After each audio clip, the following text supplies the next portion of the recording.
So first, I'd like to thank Joanna for inviting me to be here and say a few words of commendation for CSIS and the work that they've been doing in the ag food security arena for the last, 2 or 3 years.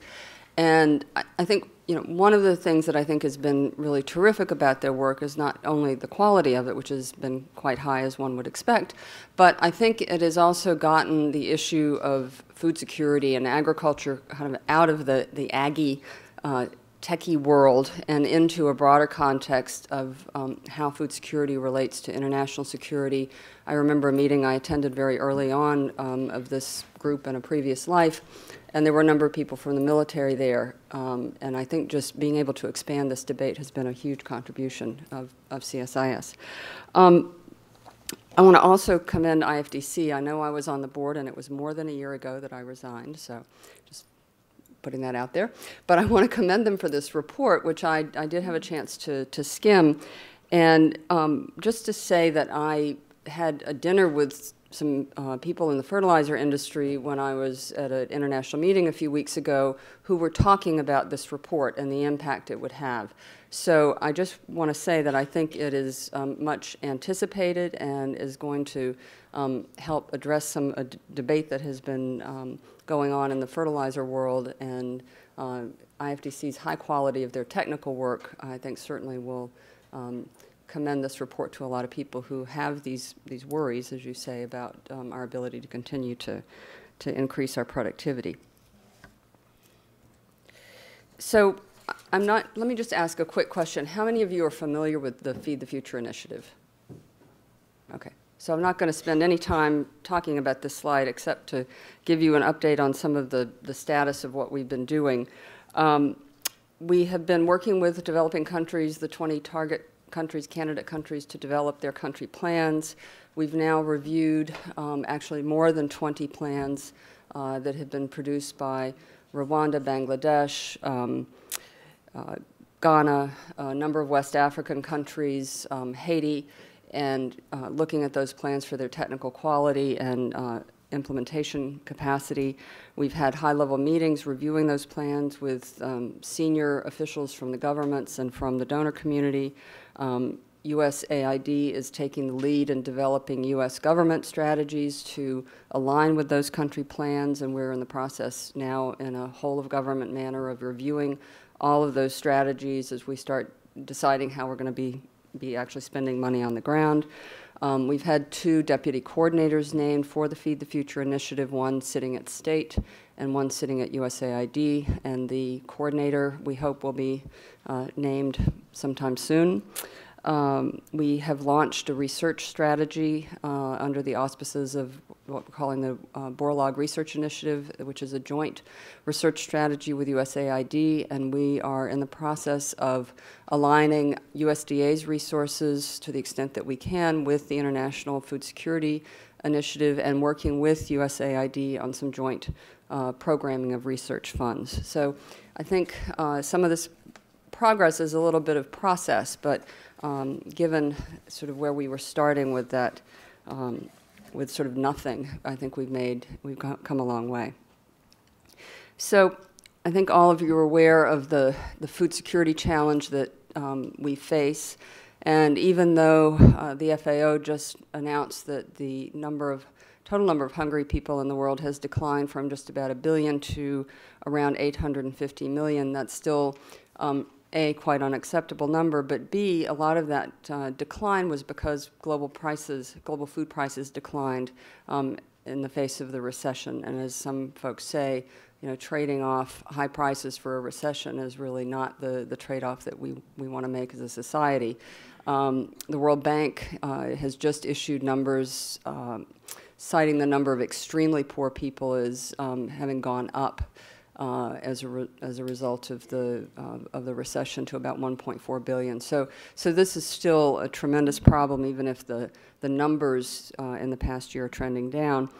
And we certainly see the continued skittishness among policymakers in response to the Russian wheat harvest, for example, where the Russians have instituted an export ban, even in the face of what everyone says are pretty ample wheat supplies. So I think this issue is still in the back of the mind of policymakers is, is there going to be enough food, and is it going to be produced in the places that need it? So I want to start by just talking quickly about the importance of agriculture in both economic growth in developing countries, but also in poverty reduction.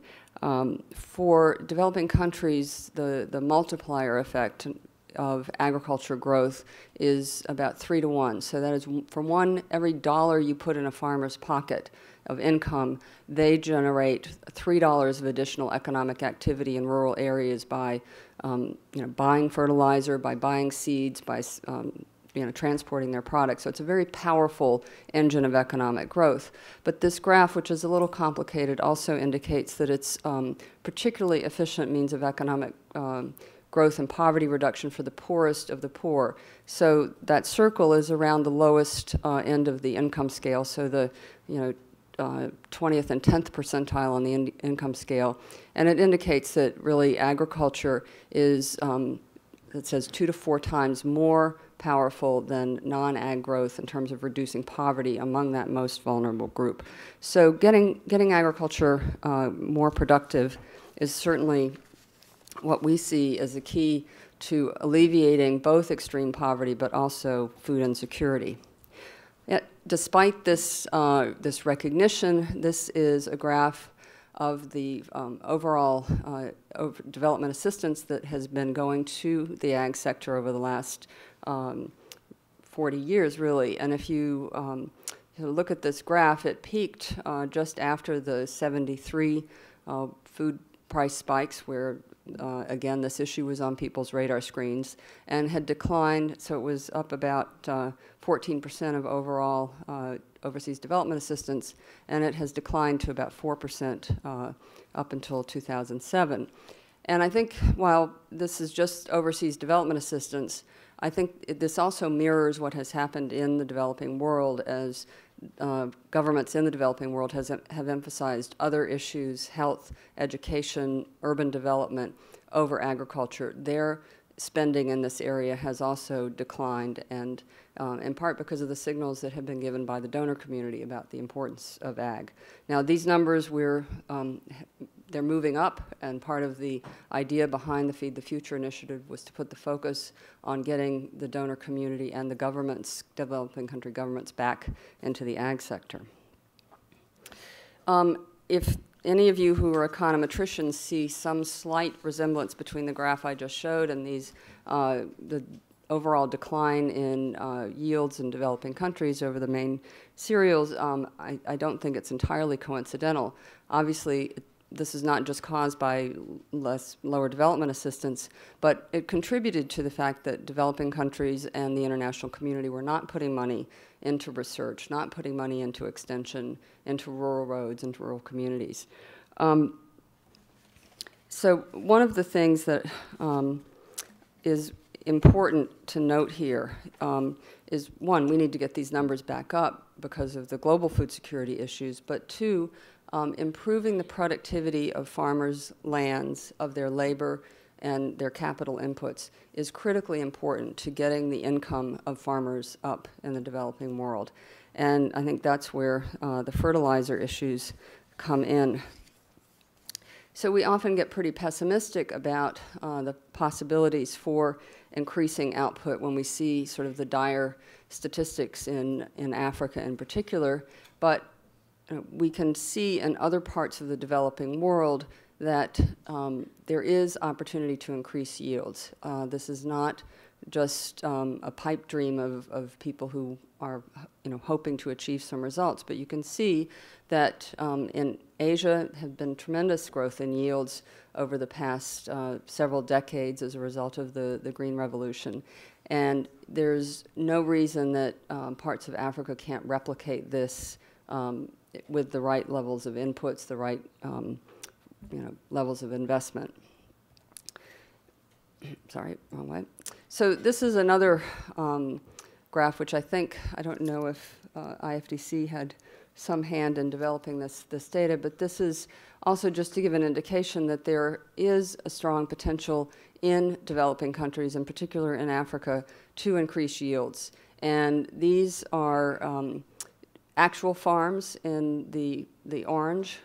So these are not test model farms. These are actual farms which applied the appropriate amounts of fertilizer, seeds, other technology, and farm management compared to the green levels, which is the average farm yields in those countries. So it's trying to demonstrate that this is an achievable goal to increase productivity in a number of developing countries. This gives a little bit of an indication of how the fertilizer consumption has been trending over the last, again, 4 or 5 decades. You can see a very rapid increase in the growth in developing countries. Use of fertilizer, most of that is in Asia. And you can also see a huge drop in fertilizer consumption in the transition economies, mainly Russia, after the decline of the Soviet Union and really the end of fertilizer subsidies in that part of the world. So this gives you a better indication of what's happening in different parts of the world. The very light green line at the bottom of the chart is African fertilizer consumption. As you can see, it is completely flat since the early 1960s and is at the level really that Asia was at before the start of the Green Revolution. The Asia numbers are particularly high here, in part because we see a lot of double and triple cropping, but I think the main point of this slide is really the flatness of the African fertilizer investment. So this is the chart that I don't know that many of you have seen. This was produced by one of the Economic Research Services experts, and it really it goes back and tries to demonstrate what are the sources of agricultural productivity. And so fertilizer is the blue at the top of this scale. So you can, so according to his research, in the decades of the 60s, 70s, and 80s, you saw fertilizer being a fairly significant contributor to ag productivity. You see the drop between 1990 and 99 because in large part of the decline I just showed you in the transition economies. And when you take that out and come back to 2000, 2007, you still see a very significant role that fertilizer is playing in, and this is global ag productivity growth. And I think this is important for a couple of reasons. One, it really gives us a sense that this is an important part of the mix as we approach how we're going to increase food production and decrease food insecurity in developing countries. But I want to call attention to the orange bar, which is the increase in total factor productivity, which, if you're not an economist, basically what that means is how are you utilizing your land, your labor, your capital. And this, the gentleman who produced this graph, points out, this is research, this is extension, this is knowledge management, knowledge transfer, all of which have to be part of a system in which you are introducing fertilizer. And I'm going to stop there. I've got a couple of more slides, but I'm going to stop there. There has been a big debate, and I know IFDC has been at the center of this debate, around the utility of fertilizer subsidies to get the sector going, and I have a couple of slides on that I won't pull out. But I think the real point is back to this chart, which is, fertilizer subsidies and jump-starting that market, is not is necessary to do in some way, shape, or form, but you have to put the fertilizer in the context of a broader system where you are increasing extension, increasing markets, and this is something I know IFDC is doing, and I think when we in the U.S. government are looking at the role of fertilizer, it's in that broader systemic concept, not just, can we get the increase in the fertilizer application rate up. It's all of the things that go around that we're trying to work on. So with that, thank you. Great, thanks so much, Anne. That's very helpful. And a great stage setter to turn to you, Dr. Roy, to tell us a little bit more about the background on the study.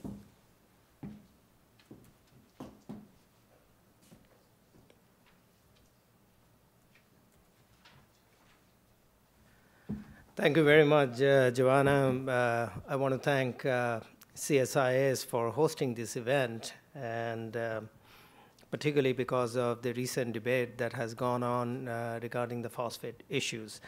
Anne has given a very good overview in terms of ag productivity and the role of fertilizer. So I'm not going to make too many comments on that other than to say that over the last 3 years, the whole area of access to fertilizer, particularly in developing country, has intensified, and it has brought the world attention. What I would like to do this morning is just to give you a little one snapshot of what IFDC is for those of you who may not know the institution. This was established in 1974 during the World Food Crisis and the meeting that happened in Rome. This was suggested by then US Secretary of State Dr. Kissinger, and it was supported by the government of Australia and Canada. And in 1977, President Carter gave us international immunities and privilege as an international organization. So in the United States, we enjoy the same privileges as the World Bank and the United Nations. We are a public nonprofit organization, and our initial focus was to help developing countries solve food deficit problem with focus on fertilizer-related issue, particularly new types of fertilizer, as also the more efficient use of it. Over the year, the institution has diversified. We now look at the whole issue of soil fertility and ag development, and look at fertilizer in the context of overall food productivity, and looking at the efficiency of both delivery and use at the farm level. Our particular focus has been and continues to be in terms of the raw material identification and assessment. Nitrogen, phosphorus, potassium, micronutrients, these are critical elements required for food production, and we put a lot of emphasis of our work on those items. With that, we also focus on developing efficient markets and ag inputs, developing capacity, and finally the policy issue that needs to go along with it. Now, why did we undertake this study? I put this graph up to show you the price trend that has happened since 2004 up until now. And we all know about the spike in cost of the cereal, the major cereal, rice, wheat, maize, and also superimpose that with the price of oil as well. And the consequence of those, certainly the prices going up on one hand, led to food riots, which we are all aware of what happened in 2008, 2009. And then looking at the price of fertilizers, I mean, there was some, up until about 2007, the price of delivered fertilizers, or the price of international price of fertilizers, remained relatively constant. And in fact, in constant dollar, it was going down. But then suddenly, there are several factors that contributed to the spike in cost of fertilizers. And there are several events that happened that led to it. Crop failure being one of them. The price of energy went up. The supply and demand didn't keep. There was more demand than supply. Then mandated biofuel, that also took significant amount of fertilizer. So combination of factors resulted in very, very high prices. And of course, that affected many of the developing countries. I always use an example of the impact of these high prices using India.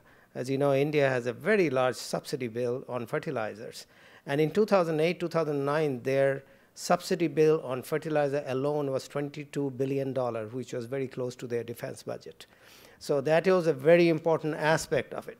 The fertilizer prices suddenly came down because of the economic reasons, and now we see inching up of the prices, and particularly the phosphate prices.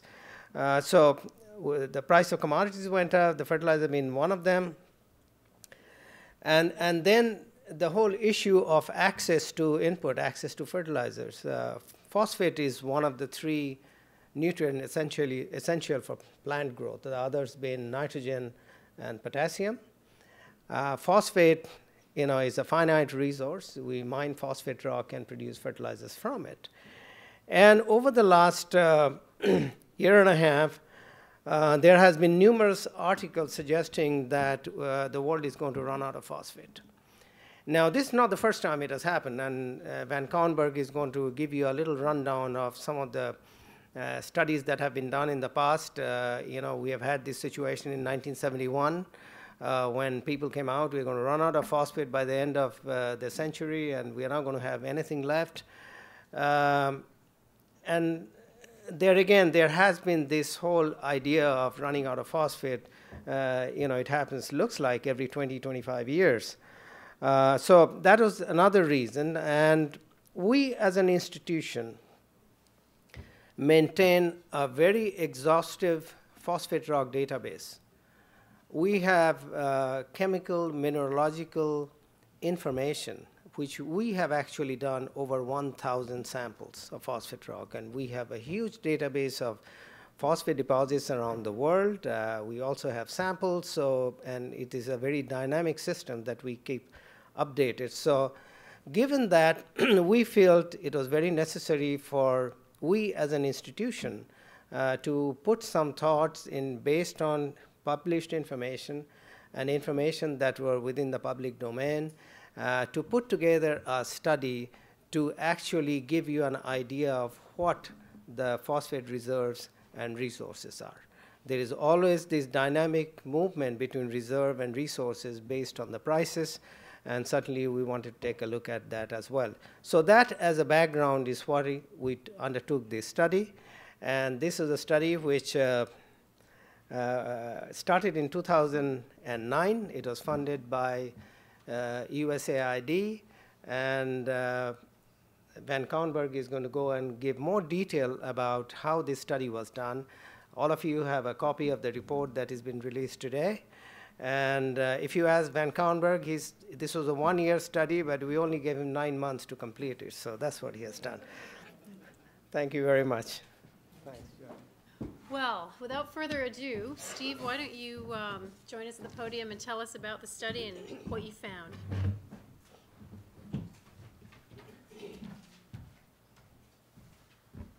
Hopefully I can be as succinct as possible. Click to exit. Okay, where's the little icon here? Every one of these is different. Yeah, on there, I think. That's Amit. No, that's Amit. Sorry.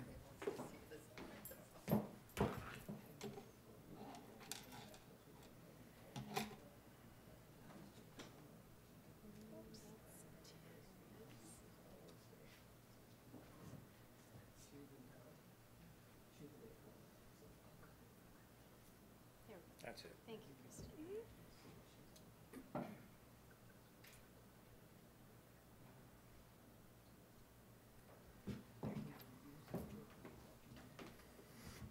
First off, I'd like to thank Dr. Roy for allowing me to do this. I was supervising engineers for 17, 18 years at IFDC, and this allowed me to concentrate on maybe 2 or 3 things rather than 20 or 30.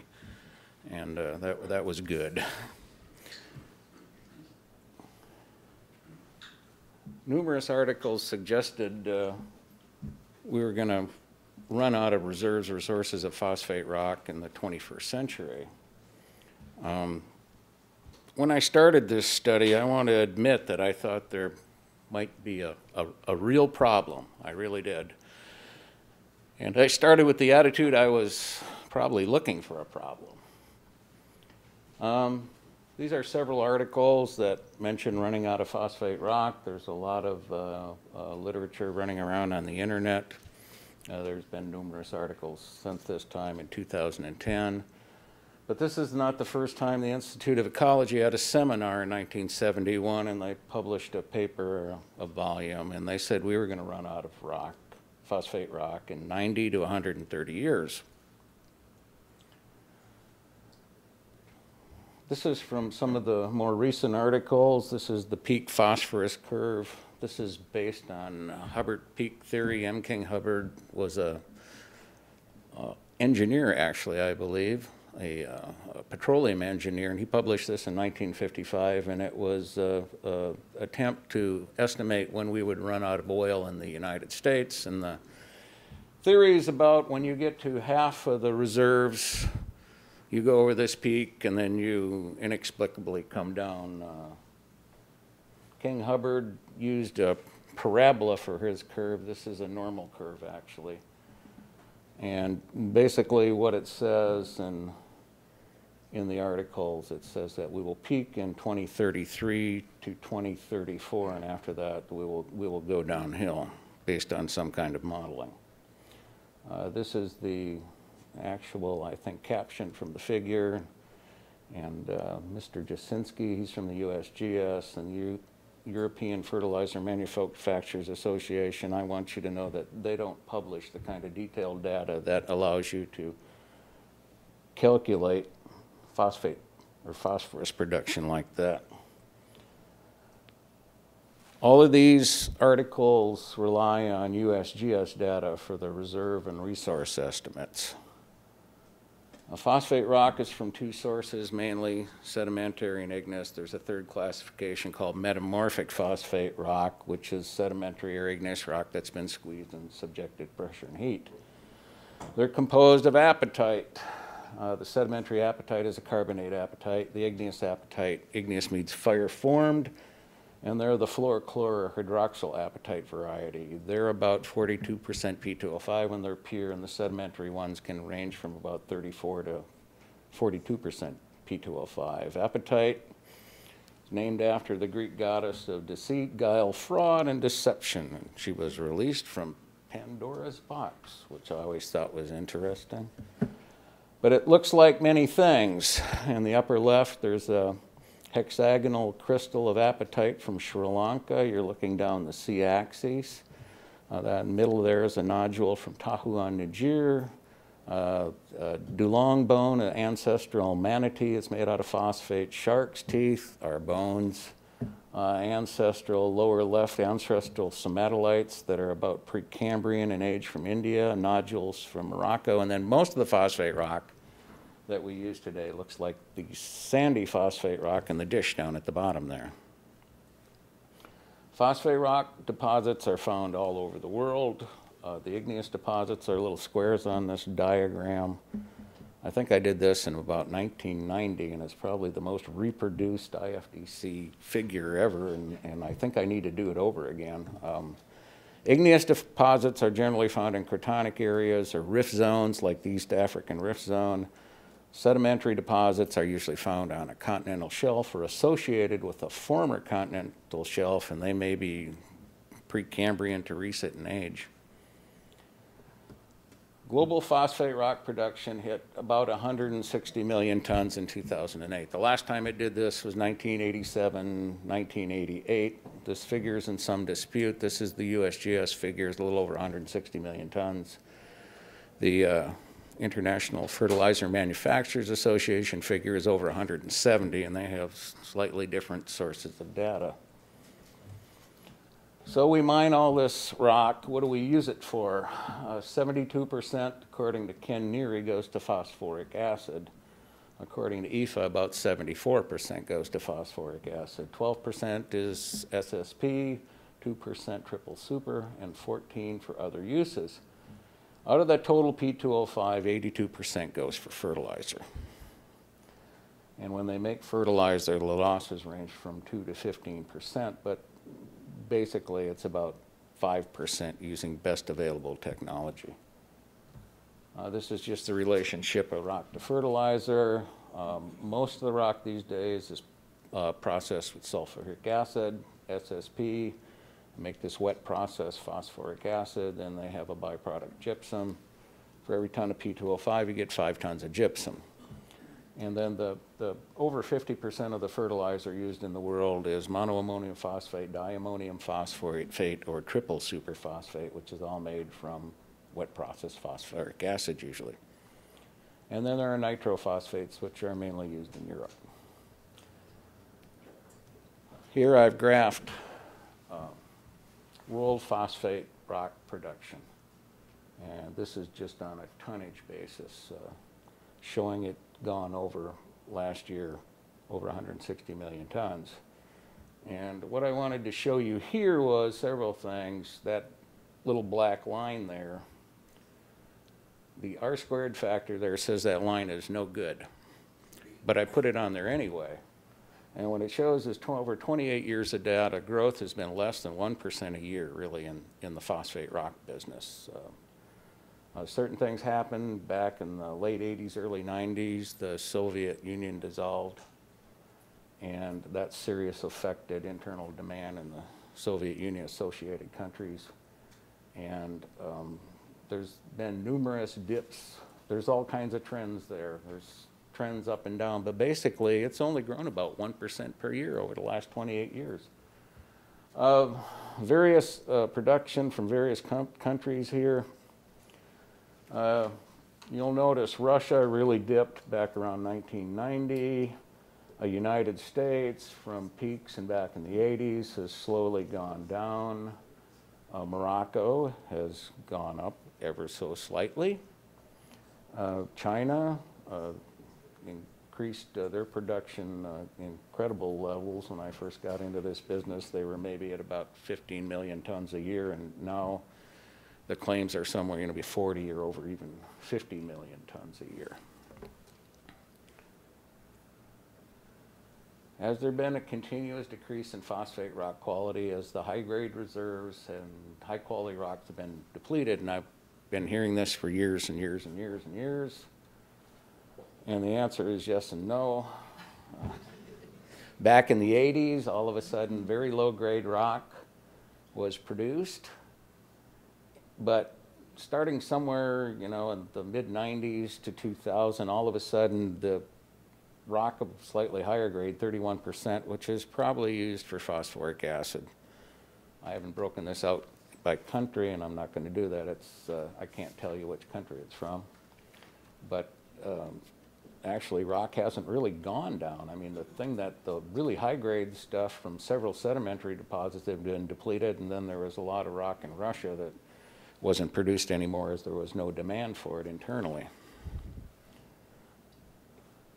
It's been a low-value bulk commodity, and Dr. Roy showed this slide, and fertilizer prices went up precariously in 2008, but they'd been edging up for several years, and then they went down, and they didn't come back down to where they were, certainly. And what happened with that, too, is phosphate rock kind of got in short supply here. Back in the 80s and 90s and even into the 2000s, you could buy North African phosphate rock for $50 a ton or so.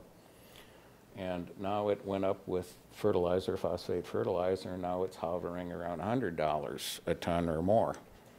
The same can be said for Middle Eastern rock. And whatever, it's not as cheap as it used to be. I went into this study, and there were various goals here. We're going to review all the literature. We're going to look at the past reserve resource estimates, and I didn't look at all of them, but the most significant ones, at least in my opinion. We're going to look at how it's mined and beneficiated, and we're going to make a preliminary estimate. And I want to stress this is a preliminary estimate because really the only way you can do this is if you have all the data, and the only people who have the data are the people who own the deposits and produce the deposits. What I found with the literature review was it was very limited since the early 1990s. Basically, there was an International Geologic Correlation Program, 156 phosphorites, and they did a lot of work, and they brought a lot of people together. And after that, it's very, very, very hard to find any kind of literature concerned with phosphate deposits. A lot of information on websites, trade magazines, conference papers, and papers with very limited distribution that probably weren't even distributed to the public. Reserve resource terminology is not standardized. I'm going to run through this quick. This is a god-awful, tedious slide. But these are various estimates. Donald Emig worked for Monsanto. He had degrees in civil, mining, engineering, and he had a degree in geology. He took great exception to the Institute of Ecology report, and he said there was 1.2 trillion tons of reserves. I'm not sure about his terminology. Wells did another independent study after the Institute of Ecology report, and he took exception with it, and he said there was 530 billion tons of reserves at 30% P2O5. Devoto and Stevens worked for the U.S. Department of Energy, and this was actually focused on uranium and phosphate rock.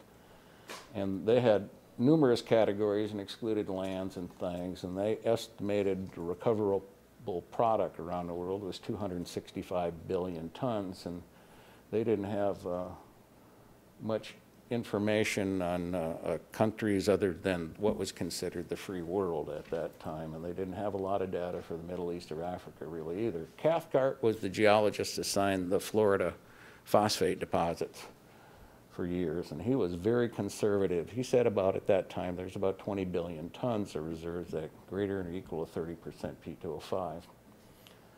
Fantel, they work for the U.S. U.S. Bureau of Mines. And they use the term estimated recoverable product around the world of 37 billion tons, but what they talked about is how incomplete the data was for the rest of the world.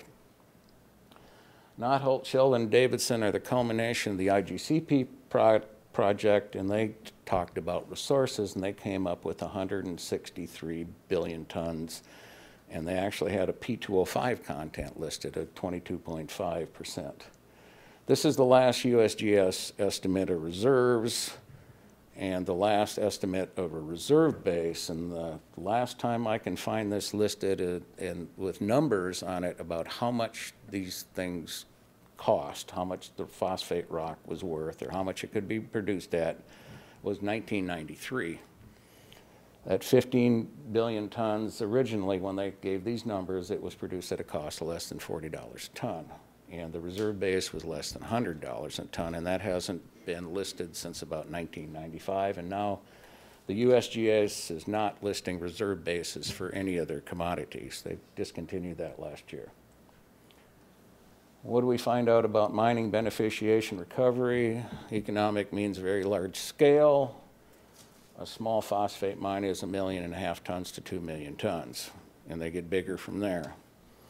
Beneficiation, simple as possible. Generally, if they can mine it and ship it, that's fine. They dedust it, but they screen it. They screen it dry if possible, and then they wash it if they have water, or frost flotation was employed in the U.S. in the 20s and 30s, but it hasn't been used in the Middle East or North Africa except for about the last 15 years or less.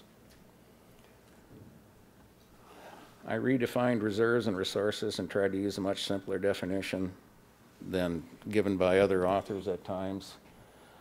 Reserves are rock that can be produced economically at the time of the determination to make suitable products. And I reported it in tons of concentrate. All of these reports are jumbled with concentrate and ore numbers. Resources, they're rocks of any grade that may be produced sometime in the future, including reserves, and I back calculated, or I gave the reserves as tons of rock in the ground because they hadn't been produced. These are the rock reserves as published in the U.S. Bureau of Mines, USGS Mineral Commodity Summaries. Congress voted the Bureau of Mines closed, I think, in 1995 or 96. 95, and it was closed by March of 1996. So before mid-90s or so, this was all U.S. Bureau of Mines data, and then it switched over to the USGS. And the U.S. Bureau of Mines had a rather large staff, and they had lots of economists and mining engineers on staff, and they did rather detailed studies. But what you notice, and this is a lot of quantum leaps in terms of reserves, you'll notice, though, that the United States keeps plugging along there just over a billion tons of reserves. Other countries have gone up and down. There was not much data out of China until after the year 2000, and all of a sudden they had more phosphate rock than anyone in the world. And then in 2009 and 2010, this got revised. There's not much data coming out of China. Morocco, back in the 80s, there's about 7 billion tons there, and it got revised down to less than 6 and revised a little. South Africa got revised in about 1999 or so, 1998. I tried to use original or most current literature, other sources, and what I tried to do is go back where somebody did some work. And what do I mean by that? Somebody drilled some holes in the ground and they pulled cores or chips or something out, and they did chemistry and they found intervals, and then they mapped out the deposits and they did volume estimates. They did bulk densities on the material in situ, and they tried to figure out how much they had, and then they actually did economic calculations to figure out they could produce it and make money, a profit at that time. I assume 95% mining recovery, and that should read for open pits, and that's general figure. I've talked to a lot of mine managers over the years and consultants. Underground, there's different ratios of recovery. It's in the book there. I look for ore to concentrate ratios. How much ore did you have to put in the plant to make concentrate? And these are very hard numbers to find, and you go through a lot of literature. I've got 5 pages of references on this thing, but I can assure you I looked at thousands of documents. And then I calculated the reserves as product, and I calculated the resources in terms of raw materials because they're still in the ground and technology might change. And here's what I came up with. I came up with 60 billion tons of reserves as product, and this is product that can be used to make fertilizer. It's the typical product that comes from whatever deposit, and there's a table in the book there on a country-by-country basis, and then you can go back in the sections for individual countries. I didn't make this a cookbook, but somebody who has a reasonable knowledge of this, I think they can go back and they can see how I did this. And I came up with a preliminary resource estimate of 290 billion tons, and there's all kinds of speculation because there's a lot more phosphate rock out there that people still haven't explored for. So I want to make a few points here. Reserves are dynamic. They're not fixed. We don't know where all this stuff is. They're established on technology. Technology changes. Technology hasn't changed a lot in the past 25, 30 years in some places, but it has in some places around the world. They recover more rock and they produce beds and things that they did not produce before because they've implemented some of this technology and they've spent the money, made the investment to put in flotation plants or provide water for froth flotation and beneficiation plants.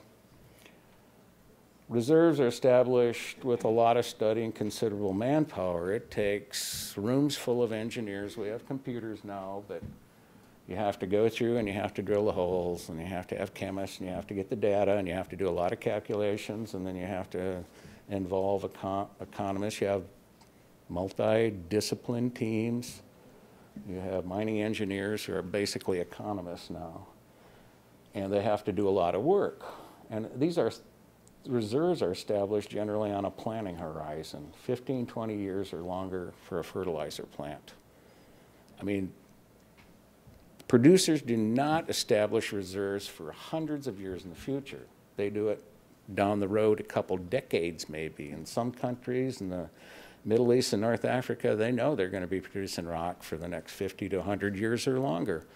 So they've built plants and things that are very substantial. And they've seen these long-term things happening. But in general, in particular in the United States, and whatever they establish these reserves because they have other looming problems where they might be put out of business for a variety of reasons, and they just don't spend the time and money to extend this way out into the future.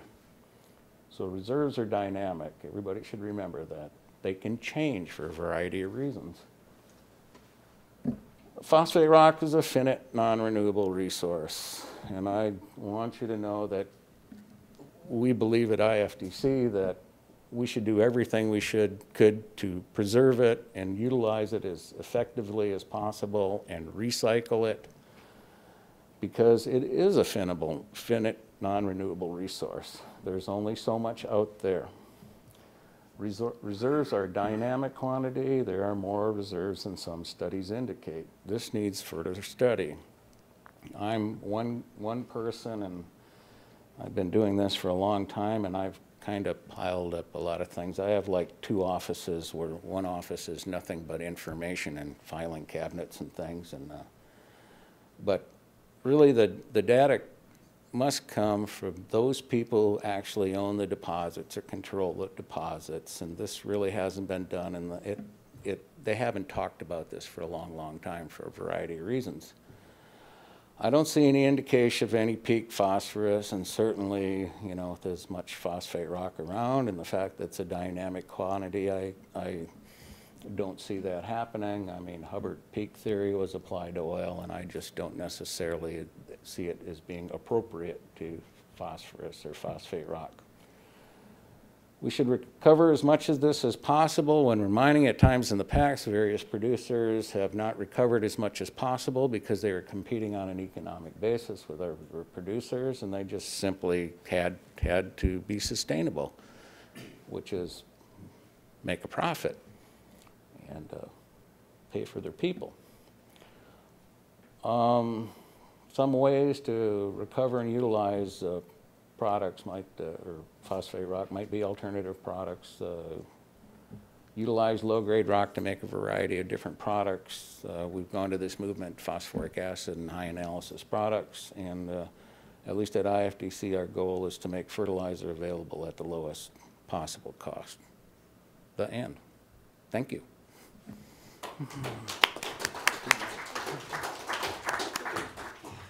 Well, it's obvious you've done a tremendous amount of work and a lot of research and digging, and I think this is clearly going to be a very valuable contribution. So thank you for your comments. And Dr. Roberts, we'd like to have you talk, I know your presentation is going to talk some about what fertilizer actually does in terms of productivity and plant growth, so we'll look forward to your comments.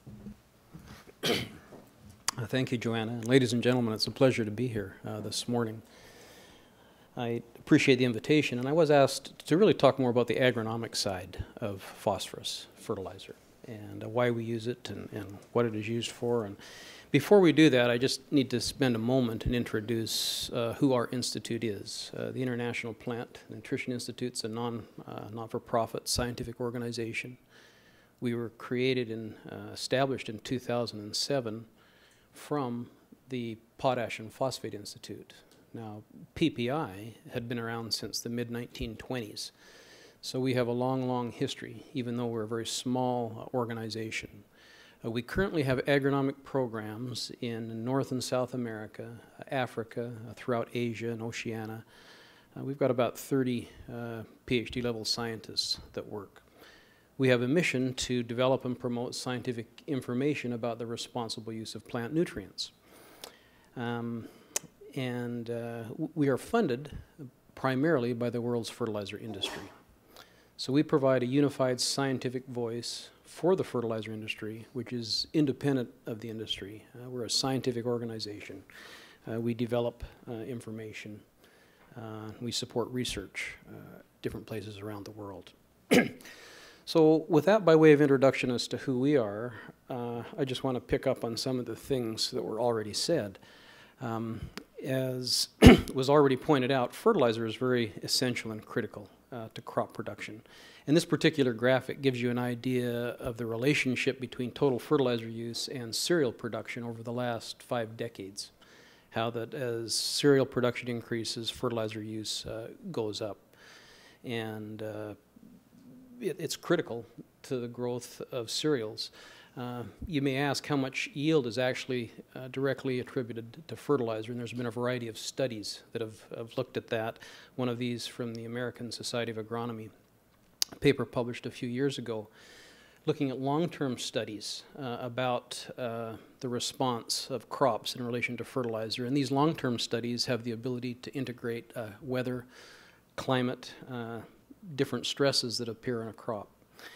Anyway, the bottom line is that these studies have shown that some 40 to 60% of crop response is due to commercial fertilizer. So in other words, without the use of fertilizer, we'd be producing probably half as much grain in the world as we currently are able to produce. So it is essential to producing grain.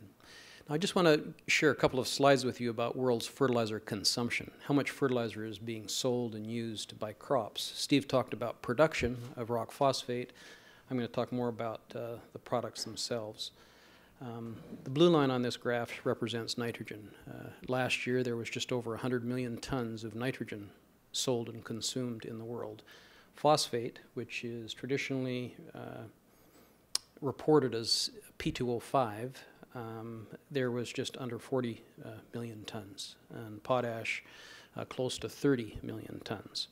If you look at the projections that the International Fertilizer Industry Association puts forth, I've got this graphic here, this table is showing you that in 2009 the world consumed almost 160 million tons.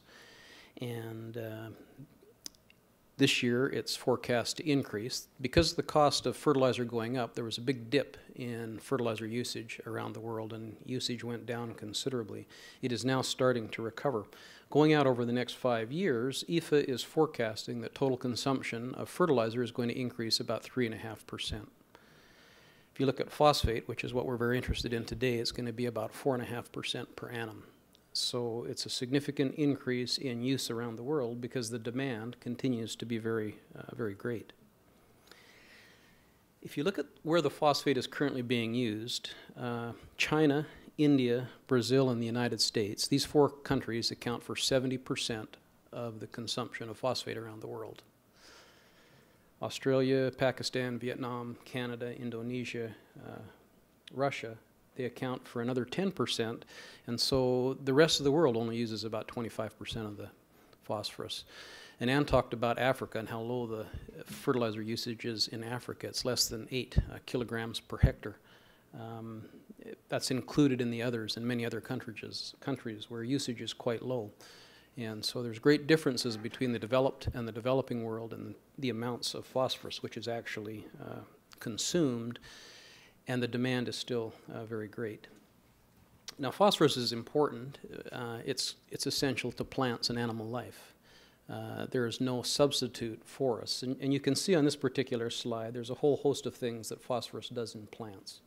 It's involved in photosynthesis and energies. It's involved in cells. It impacts how roots grow and develop. It affects the quality of the produce.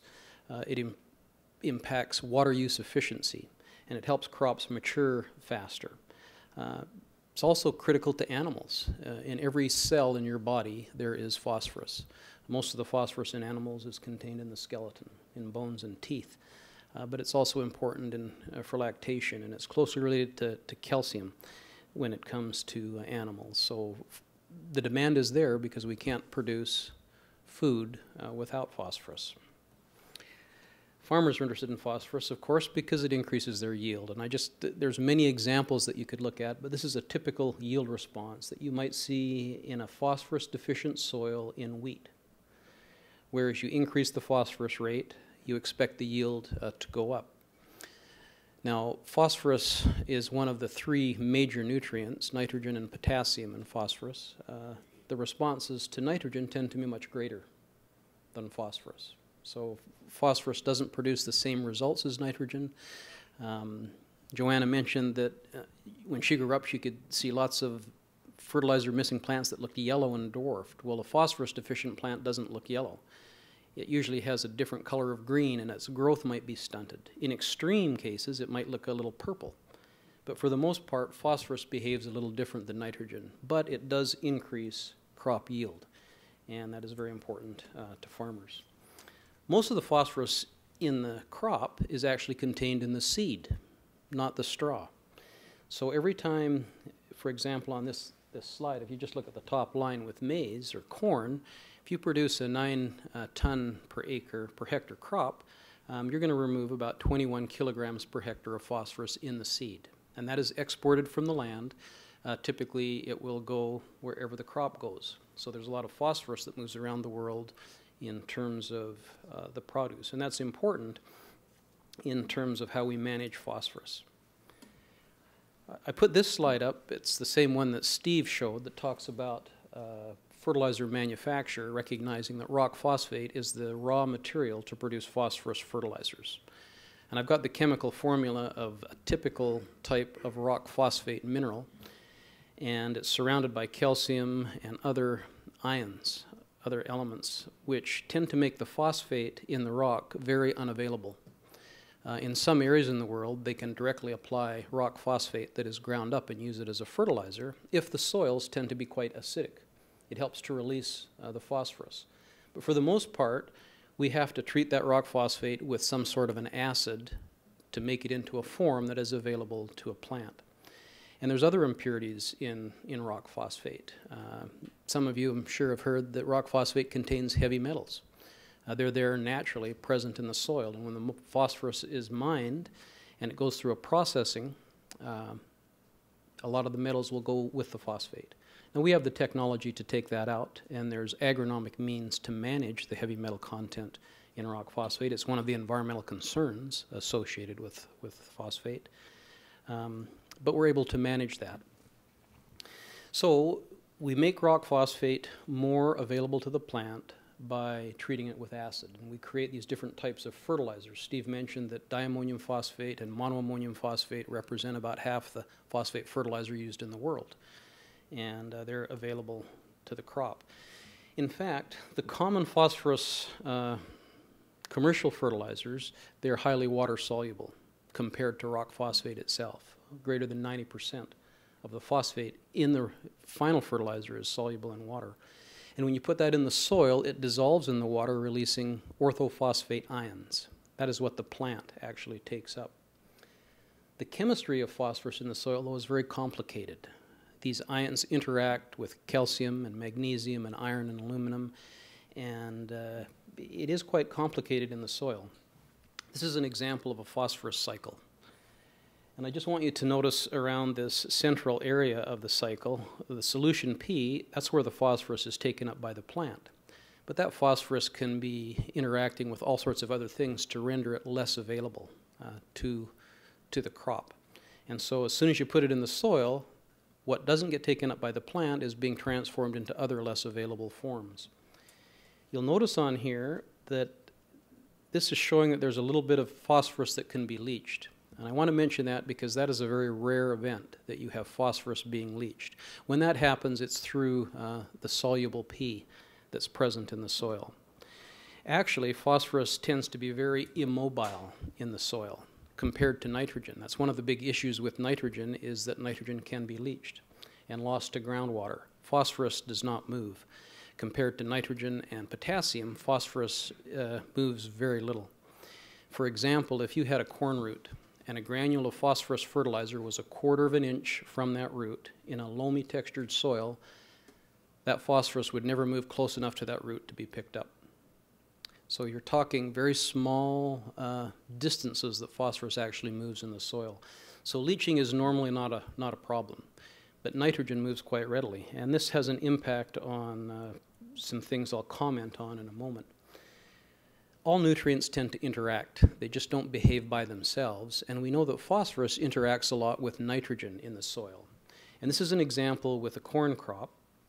And you can see on this lower, the dotted line represents the yield curve in response to applied nitrogen that you'd expect with corn.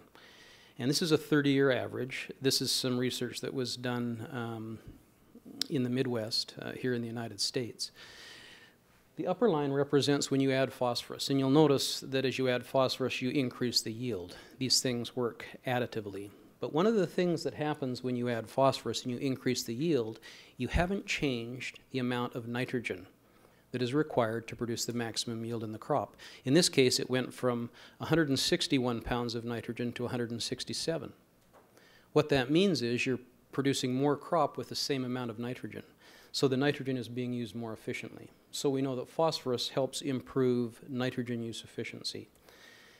This is the same data, this 30-year study, and what it's showing is the amount of nitrate nitrogen remaining in the soil profile. And you'll notice that when you add phosphorus, there is less nitrogen left in the soil profile. And when it's left in the soil profile, it's subject to being leached and lost to the environment and causing problems with our water. So phosphorus interacts with other nutrients. We always talk about the efficiency of fertilizers, and people will commonly say that phosphorus is a very inefficient fertilizer. They'll say that it often is only between 10 and less than 25% efficient. But the way that efficiency is calculated, you have to understand there's different terminologies. And I apologize for the mathematics, but this is quite simple. Efficiency is measured in this context as the amount of phosphorus or nutrient that is taken up by a crop that has been fertilized minus a crop that had no fertilizer applied to it or no phosphorus, divided by the fertilizer applied. So this is a measure of fertilizer efficiency. It's called the recovery percent. For example, if you fertilized a crop with 25 kilograms per hectare of phosphorus, and that crop in the seed removed 18 kilograms, and then you compared it to an unfertilized crop which removed 15 kilograms of phosphorus from the soil, you'd find out that the recovery efficiency was only 12%. And you'd immediately look at that and think, well, that's terrible. What happened to the other 88%? It's not getting in the crop. Well, this only applies to the year that you apply the phosphorus. And this works very well for nitrogen. This method of fertilizer efficiency measurement is common in nitrogen, and it's very appropriate, but it is not appropriate for phosphorus. And the reason is because nitrogen doesn't have any residual availability in the soil.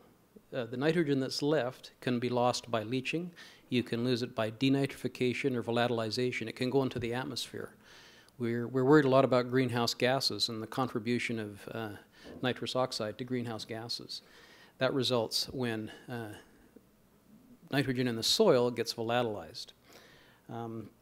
With phosphorus, the phosphorus not removed by the crop stays in the soil, and it's available for future crops. So the low efficiency is an artifact of the way that it's calculated. A couple of years ago, in 2008, our institute, in conjunction with the Fertilizer Institute, headquartered here in Washington, as well as the World Phosphate Institute out of Morocco, the International Fertilizer Association, and then FAO, commissioned a study with some scientists to look at the efficiency of phosphorus fertilizer. And the results of that study were published in a book. And basically what they found was that if you can maintain soils near their critical level for crop yield, phosphorus recovery, when calculated by a different method, more appropriate for phosphorus, it frequently exceeds 90%. Now, in contrast, the average recovery of nitrogen fertilizer around the world hovers between 30 and 40%. And if we could get nitrogen recovery up to 50%, everyone would be very pleased with that. So phosphorus recovery is much greater. I want to just spend another moment and talk about this idea of nutrient use efficiency terminology, because whenever you hear fertilizer efficiencies talked about, you have to understand what is the definition that they're using. So with this as some background, a crop that's had 20 kilograms per hectare of phosphate applied, because of the phosphorus, it yielded 3,100 kilograms per hectare of yield. Where no phosphorus was applied, it only yielded 26. The crop took up 20 kilograms of phosphorus. The unfertilized took up 17. So that's taken up in both the straw and the grain. But the removal was only 16. That's what we took away from the field in the grain. So there's a term called agronomic efficiency, which measures the yield increase versus the fertilizer applied. And in this case, applying 20 kilograms of phosphorus resulted in an increase of about 536 kilograms of yield. So the efficiency is 27 kilograms of grain for each kilogram of phosphorus applied. That's a common way to measure efficiency. Another common way is this recovery efficiency that I just used in a previous example. The efficiency in this case is only 15%. But a more appropriate way to look at phosphorus recovery is through this balance method. And this is where you look at the phosphorus that's actually removed from the crop relative to the fertilizer applied. And in this particular example, it works out to 80%. This particular term for recovery efficiency by the balance method is also known as the partial nutrient balance or the removal to use ratio. And I'll give you an example of it here in just a moment. So if you can imagine this crop that's calculated by the difference method at 15% recovery, the crop took up, we applied 20 kilograms of phosphorus, you have to wonder what happens to the rest of the phosphorus. It stays in the soil. It gets incorporated into different phosphorus pools. And if you look at this diagram, when we do a soil test, we measure what's in the soil solution, and we measure other phosphorus pools that are close to the soil solution. It's very available to a crop. With time, the phosphorus goes in the direction to the left. It becomes more and more absorbed and less available to the crop. So what happens is that about 25% of the applied P stays in these available forms. The balance of it goes into less available forms, but it's still available to the crop. And so this recovery method for measuring it accounts for that availability. And it does remain available for a long time in the crop. And so I apologize for the technicality, but this is one of the big issues with phosphorus. People talk about it being very inefficient, and that is not the case. And you have to use the appropriate techniques to measure phosphorus availability. Let me give you a couple of examples here. This is some research which was just published last year in Science by a group where they looked at phosphorus nutrient balances in 3 different agricultural systems. One is low input corn or maize produced in Kenya. Another is a high input wheat corn double cropping system in North China versus a corn soybean rotation typical in the Midwest. It's actually in Illinois. And all of these cropping systems, because of the climate and the soils, have the same potential yield. However, the realized yield, or the actual yield that was produced by the farmers, were 2 tons in Kenya, 8.5 tons in China, and 8.2 tons in Illinois, and that's with maize. Okay. The phosphorus fertilizer that was applied in Kenya was 8 kilograms per hectare. The crop removed 7, so they had a net positive balance of +1. In North China, they applied 92 kilograms of phosphorus, much more than the crops need. Crop removed 39, they have a net balance of 53. So you've got this excess of phosphorus building up in the system. That's a problem in many areas of China. They're using too much fertilizer relative to what is agronomically needed. And then the situation in the Midwest, they applied 14 kilograms per hectare, but the crop removed 23. So you've got a negative situation. The crop is removing more than you're applying as fertilizer. When you calculate the recovery of that phosphorus, the efficiency of it, it's 88% in Kenya, 42% in North China, but 164% in the Midwest. What that is telling you is that in Western Kenya, where only the crop is removing, we're recovering 88% of what we've applied. In the Midwest, you've got a negative balance situation. And I'm using this as an example because we've recently published some information in our institute to try and look in the, throughout the United States, what are the phosphorus and nitrogen and potassium recoveries based on fertilizer. And this particular study that we did uses census data every 5 years going back to 1987. And we're comparing the nutrients that were applied in fertilizer plus manure versus the nutrients which were exported in those crops. So this particular graphic is showing you the United States comparing 1987 to 2007. And what I'd like you to notice with the legend on this, when you see the green, the light green and the greens, that indicates that crop removal is less than fertilizer use. We're building soil fertility. So the recovery ranges, if you look just here in the yellow area, 0.92. Compare it to 2007.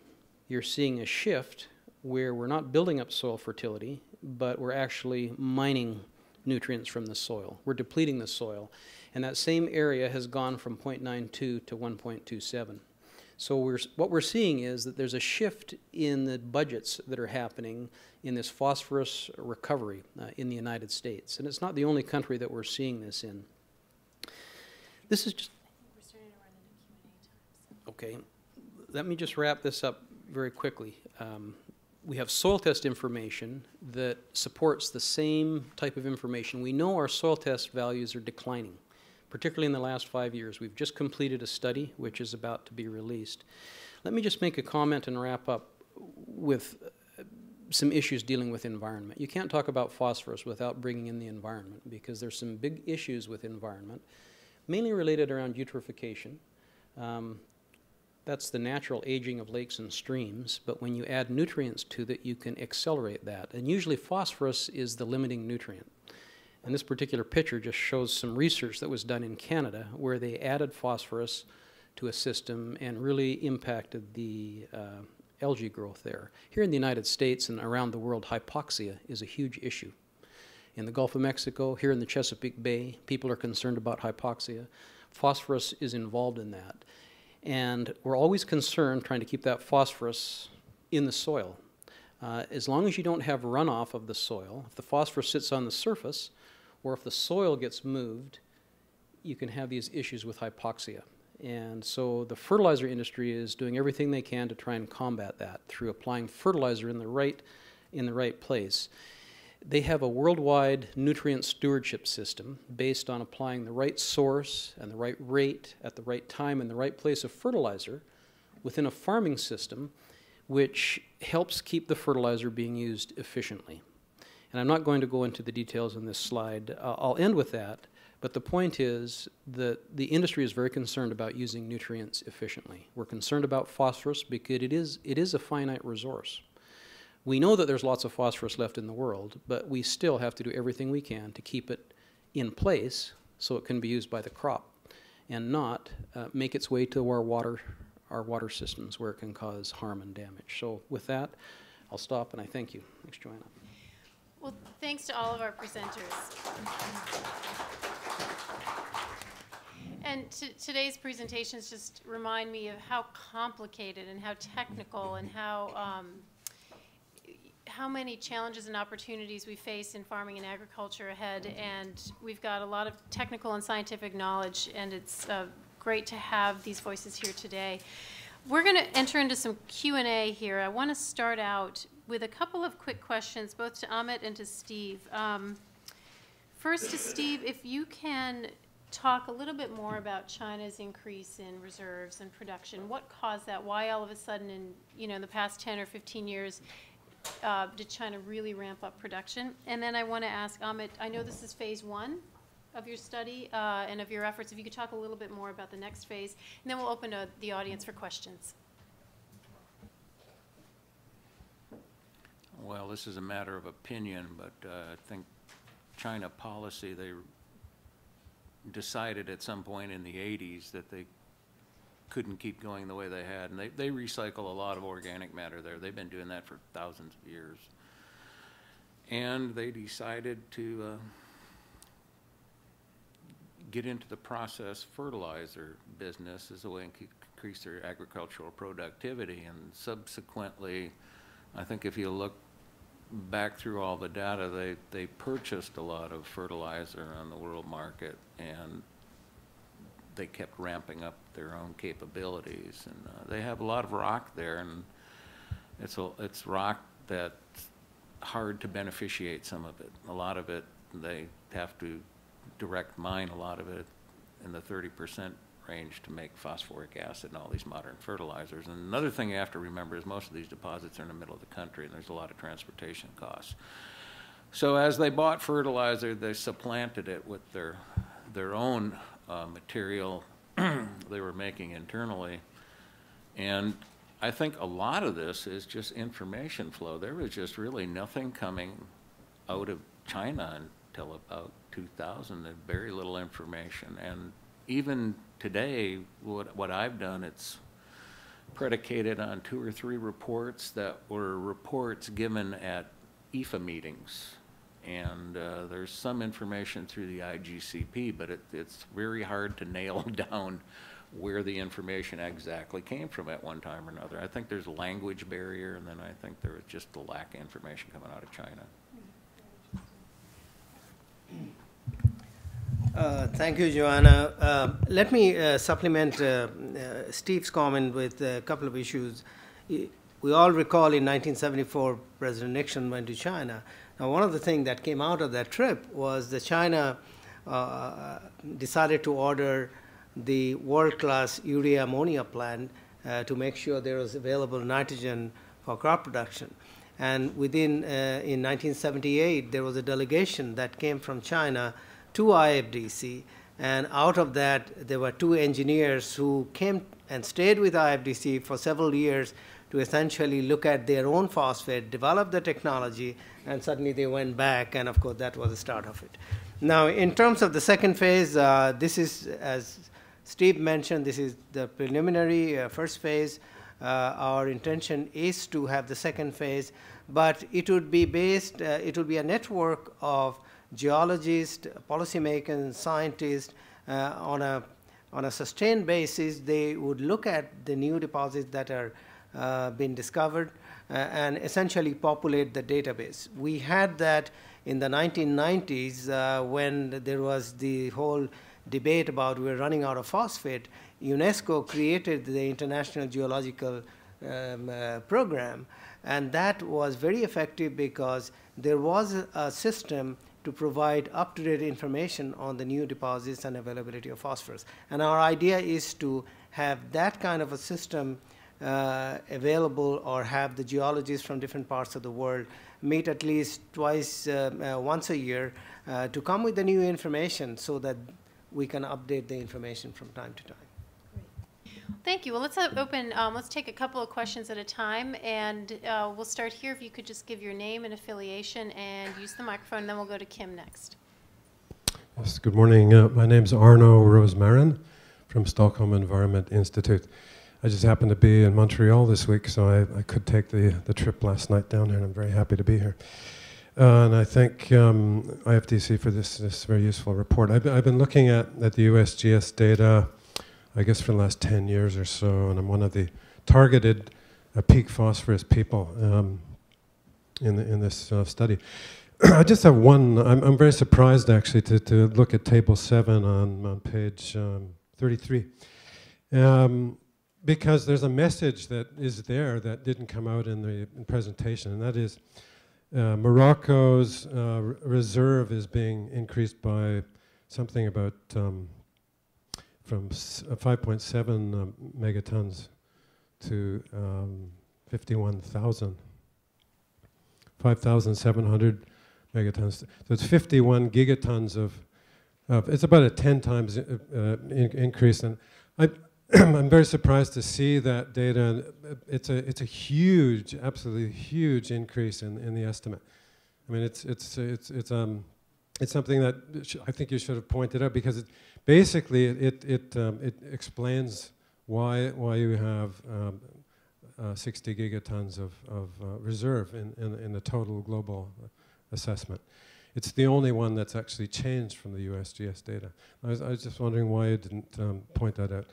And the other one is I'm a bit concerned about how that data was actually derived, and I would, but I haven't read the report, obviously, I haven't had time for that, but it's very important to know how you got to that data, and I think there's some calculations involved. It looks like there's some references that are 10 to 20 years back based on geological surveys. I'm just wondering if OCP has even refereed that data. Okay, thank you. And Kim, let's take your question, and then we're going to go to the panel. Yes, Kim Elliott with the Center for Global Development, and my question is maybe a little bit less relevant, since your research found that we may not be looming on peak phosphorus, we may not be running out. Nevertheless, I wonder if anyone on the panel might be able to address the possibilities, the economic or other constraints on addressing both public health and food security through more healthful and sustainable human waste or other waste recycling, and combining sanitation with fertilizer production, and just sort of what the constraints or prospects for that might be. Steve, do you want to go first? Actually, if you go back to the tables, you'll find one or two cases where I came up with the exact numbers as the USGS, and there's quite a bit of variation, but the most substantial one is the Moroccan case.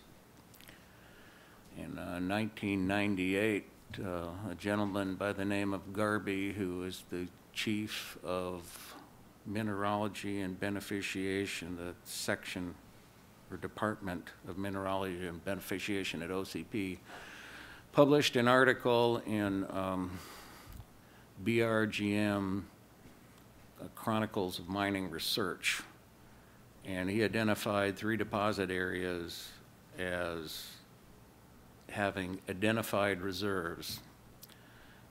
And the BRGM has been doing economic studies on phosphate deposits since the turn of the century before, and I've read dozens of their reports, and they know what reserves are. They identified these 3 deposits. They identified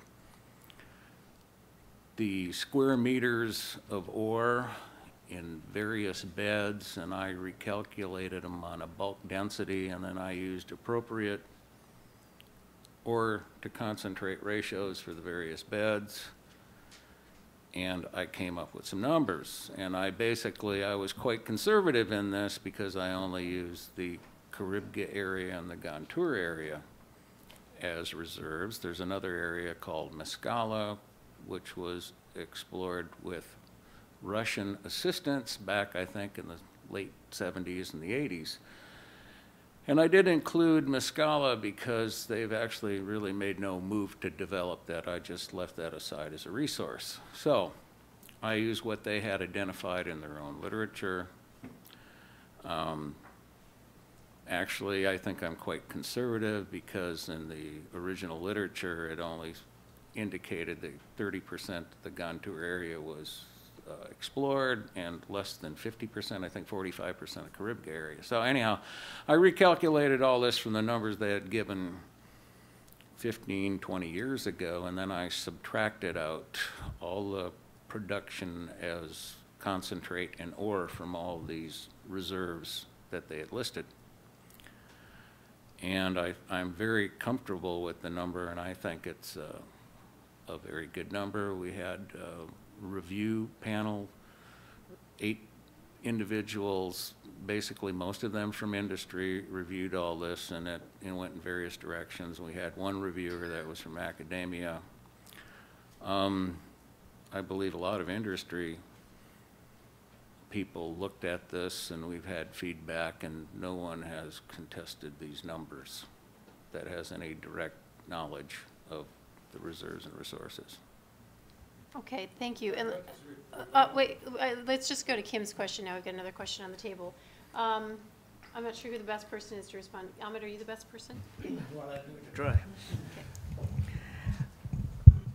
You know, the issue of recycling of nutrient, I think, is very important. We all agree with it. The issue is recovering the nutrient vis-a-vis the cost and the other element that goes with it. There are new technologies that are being developed, and in fact, we are looking at a technology where you can dewater the sewage sludge and be able to convert that into a product that would be suitable for use. This has been tested in pilot plants, in large-scale pilot plant, and all the field trials, and there are also discussion going on in terms of how to take it commercial.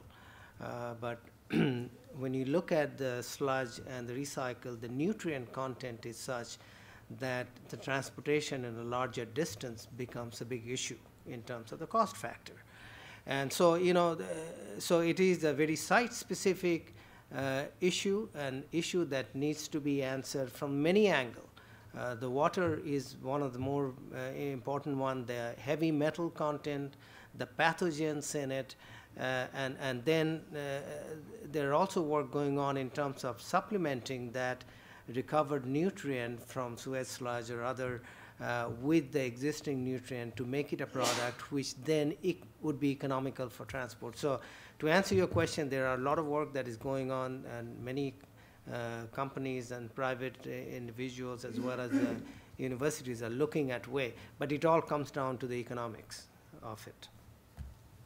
And I just want to ask Anne a quick question. Anne, as you're looking at the Feed the Future initiative and you're receiving country plans, what are you seeing in terms of interest in inputs and fertilizer and information around inputs? Is there a trend that you see, or does this vary by country?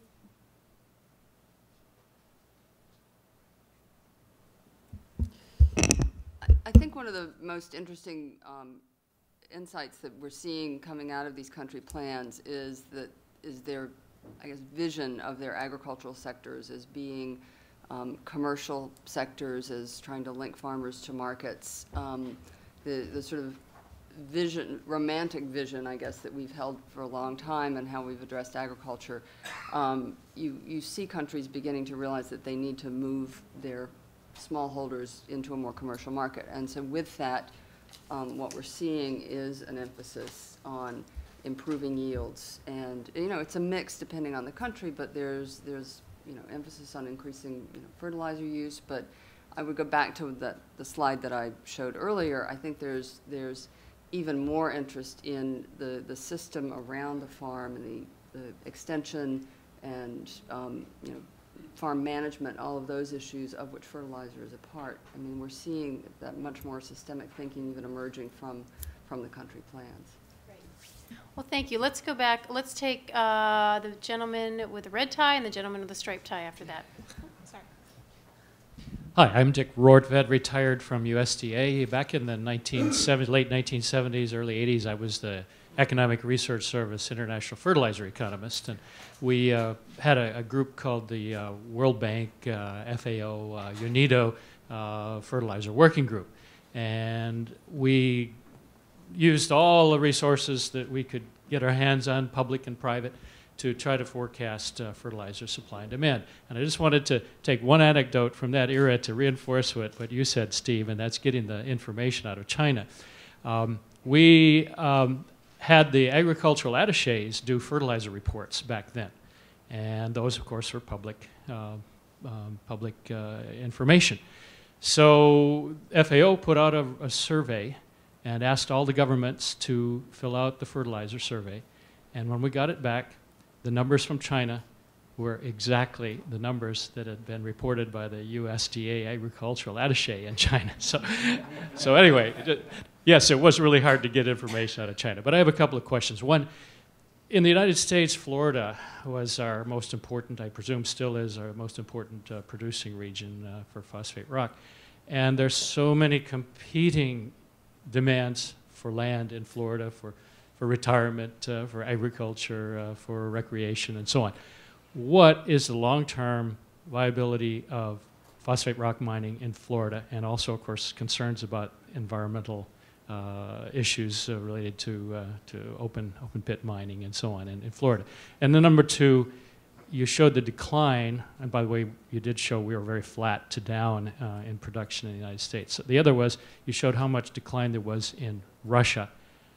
My question is, does that mean there's been a decline in the reserves or the quality, or is it just they haven't been mining it because they've been producing in the past primarily for domestic consumption and not oriented to the export market? Is there still potential for Russia to ramp up their production again if they were to find an economic outlet for their production? Thank you. Yeah, hi. Thank you very much. My name is Tom Herlihy. I'm with Land O'Lakes. This was a very rich presentation. I really appreciate the depth of scientific information we've gotten about fertilizer. But I would like to ask the Center for Strategic and International Studies to follow up on something that Ann was talking about. Right now, as these Feed the Future strategies are coming in, as countries in sub-Saharan Africa are developing the comprehensive plans for developing their ag sectors, I think there's a real need here for the US government to pull together the entire private sector to look at agricultural productivity in an integrated way. I think if you could pull together a panel with seed companies, because hybrid seed really needs fertilizer, crop protection companies, because guess what happens when you use fertilizer? It's not just the corn and the wheat that grows, the weeds grow. And who does all the agricultural labor in places like sub-Saharan Africa? It's women. Whereas if you use pre-emergent herbicides or post-emergent herbicides, you'll cut down on the need to do hoeing, which can damage plants.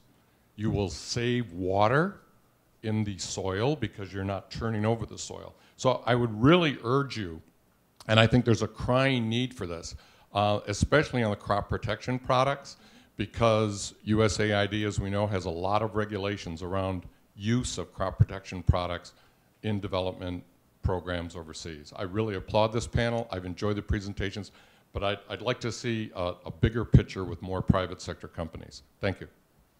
All right, well, thank you for that comment. I'm happy to talk with you afterwards about what we might do, and I know Anne may have some comments as well. Oh, did you want to add something? Okay, go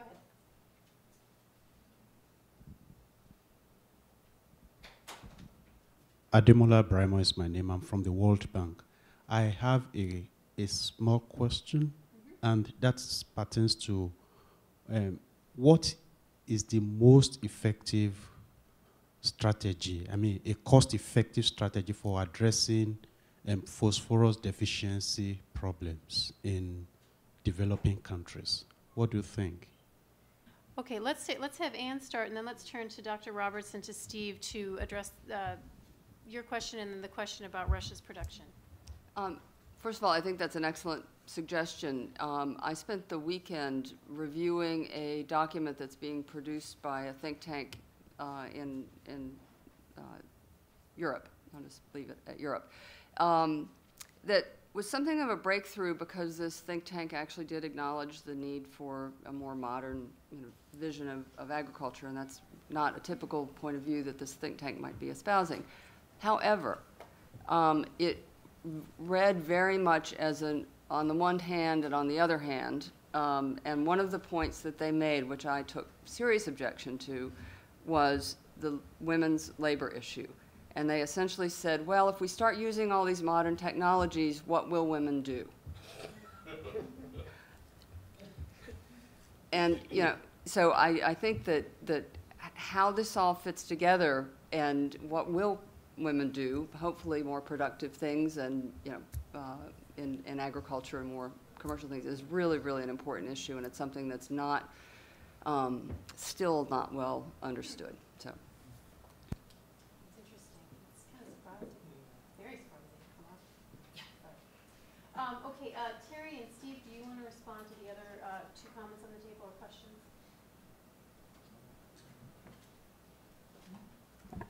Just a comment to your question about what's the most efficient thing that we can do in Africa to increase production. Africa needs to use more fertilizer. They're only using less than 8 kilograms per hectare on average. And a small amount of fertilizer will increase production 3 to 4-fold using existing homegrown seed. And when you add hybrid seed to the mix, it jumps up another level. So dealing with the cost of the fertilizer and the access, those are all related issues. But a small amount of fertilizer will go a long way in Africa because the soils are so depleted and the amount that's used is, on average, so little. You'll get a big response to a small amount of nutrient. Sorry, I think the question actually is how do we deal with costs? Okay, Amit? We have been looking at the whole issue of cost. For the last, 2008, you saw the prices of fertilizer go up very, very high. Now, as far as Africa is concerned, if you break down the cost structure of fertilizer procured at the international and delivered to the farm, there are several components to it. The international procurement, there is very little any countries in sub-Saharan Africa can influence that. This is entirely supply-demand. The only two countries that can influence in the international prices are China and India because of the volume purchase that they do. What sub-Saharan Africa can do is when you look at sub-Saharan Africa, most of the fertilizer is imported, although it has the largest 60% of the world phosphate deposit is in Africa. But it imports a significant amount of fertilizer. And the real cost is the delivery from the port to the farm. And within that structure, the big chunk is the transportation cost. A fertilizer that is the same fertilizer that is imported into Thailand cost 50% less than delivered to the farmer in Tanzania. They both have coastal area, they import the fertilizer, and the important part is the cost of transportation. And then there are several items related to the dealers, the cost of financing. But as far as countries in Africa and other countries in Asia, I think the best way to do is how to improve the efficiency of its use. That's where we have control, and this is where I think is very important. How do you get the fertilizer and improve the efficiency of its use? Nitrogen being talked about, 30% is lost. There's a technology in Bangladesh they're doubling the efficiency of use, and that's within the control of the farmer. So I think we need to look at from the standpoint of how to improve the efficiency of use at the farm level, and that's where I think we can have the largest gain. Steve, do you want to take the question about Russia's? I'm not going to question about the U.S. and the Russian production. There's a figure in the paper, and it's by a USGS author. It was presented at in a paper in 2005 in Brazil, and it shows declining U.S. production, maybe 60% over the next 20 years, and perhaps no production from Florida in 50 years. This is based on existing reserves at that time, and as someone pointed out to me from the Florida Institute of Phosphate Research, the reserves down in Florida, the things that are mineable, no matter what the cost might be or the price of phosphate rock, they may be removed from consideration due to various other factors, such as legal considerations and laws. And mining is unpopular to some people in Florida, and that's just the way it is, and a lot of people have worked very hard, to preserve their natural environment, and this is all worthwhile and not for me to judge, but I have maps that show there's twice as much land as they have permitted right now, for instance, in the southern Florida extension, and these lands are potentially mineable, or a good part of them, because they're not developed. There's other lands in Florida on the east side of the Lake Wales Ridge where the phosphate resources are fairly deep, and North Florida, where they could use things like borehole mining, and they're underneath cattle ranches and things, and they could, when they borehole mine, they go down, they wash it out and suck it up the tube, and then they beneficiate it, and then they put it back down, so they have minimal settling. Going from Florida, if the price of phosphate rock gets high enough, there's places out west where they could go underground. Russia, back when all the transitions were going on in the Soviet Union, they were at a point with Kabini where they were having to go underground, and they needed all kinds of investment, and their internal market just went poof, gone. More than half of their market was gone, and if you look at it pretty carefully, their export market, which was somewhere on the order of 8 million tons, it maintained itself, but if you look carefully, they had to go underground, and whatever, they were moving like 4.5 or 5 tons of rock for every ton of concentrate they produce. Now they have to move like 9.5 tons for every ton of concentrate. So they use their existing resources, and their production's cut less than half, and presumably they've made some investments, but they've been asking people to do this for years, and I don't know if it's happened quite the way.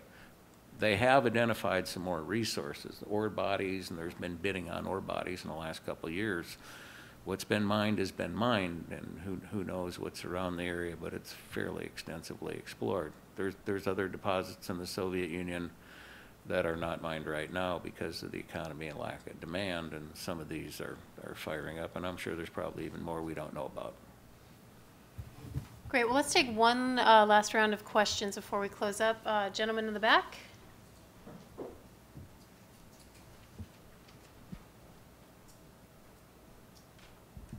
Hi, my name is Fanky from Government Accountability Office. I just have a question for Ann on Feed the Future. There seems to be a lot of coordination among USDA and USAID at the highest levels in DC, but then what kind of mechanisms will you have at the ground to have coordination between USDA field offices and USAID missions in country? Okay, any other questions? You want to ask one last question? Microphone's on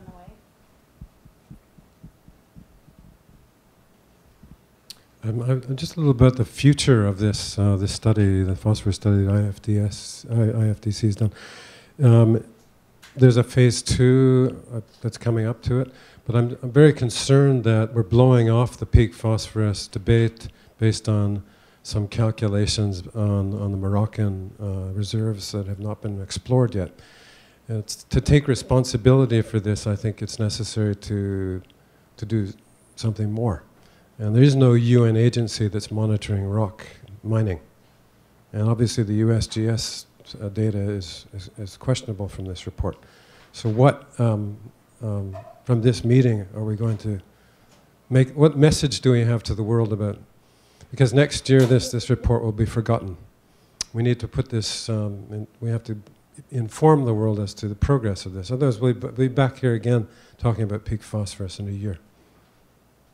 Okay, we'll have Ann start, and then maybe Amit, you can respond to the last question. So I'm going to answer the question, and then I have to leave before maybe this closes up because I'm due on the Hill for another speech.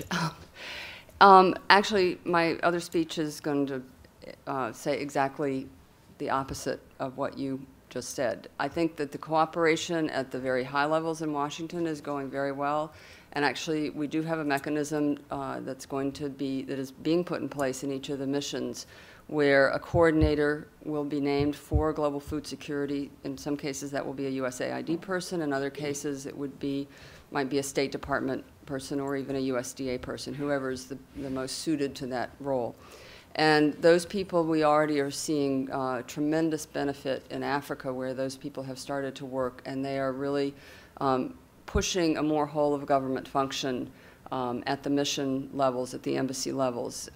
It's challenging for some agencies like USDA because we're not in every single country that's going to be a focus country for this initiative, and that's something we're trying to confront. But I would say the bigger challenge is actually the middle level of players in Washington who have their stovepipes, their standard operating procedures, their institutional jealousies and histories and whatever. That is going to be challenging. It's going to be a longer-term process of changing how we function, changing cultures, and that's really difficult. But I think at the mission level, I see great progress actually. I don't know if that started in Cambodia. As yet, if we're seeing that in Cambodia, but the reports I'm hearing from Africa, Bangladesh, and Haiti, things are moving pretty well.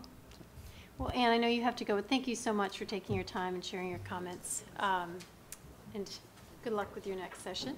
Amit, we'll ask you to respond to the last question in terms of follow-up. That's a very good question, what you had, Arno. As I said, we undertook this study because of the information and the new articles that kept on coming. And in this regard, we are extremely grateful to USAID for giving us the money to take this as a part of a bigger initiative called the Virtual Fertilizer Research Center. Now, if we go back and look at the reason as to why there was this series of articles that were put out, was because the data information or the reserve data that were used were not updated. Okay, we faced the same thing in the early 80s, and the UNESCO started this 10-year study where they got together the geologists from around the world and financed and started to repopulate the database so that the information were very current. And our idea is that we can start that process again, a loose coalition of geologists, policymakers, and the people from the country start to come together once a year or once every 2 years, but work on a virtual setting to give more information. And the important part is that if we have more current information on the new deposits and the additional information on the existing deposit, that we should be able to analyze and be much more pragmatic in terms of our conclusions, and subsequently then this can be used by the policymaker for the future policies. Well, thank you. We have a lot of meetings at CSIS, but it's rare that we have such an expert panel and such a rich discussion. So I want to thank our panelists and thank you to IFDC for coming here to release your report. Also, we have some time in the room, and IFDC has actually provided some refreshments, so I hope you'll stay around. And I do want to note that if I ran the show, nothing would ever happen. So we rely on Kristen Wedding and Kate Thompson and Brett Baptist, who helped us pull together this discussion. We'll have sessions upcoming. We're also going to post this session on our website, on IFDC's website, and I think on your website as well. So if you want to go back and take a look, you can find it there. We'll also do a little podcast, audio podcast that you can access as well. So thanks for coming, and enjoy your day, and enjoy something to eat and drink.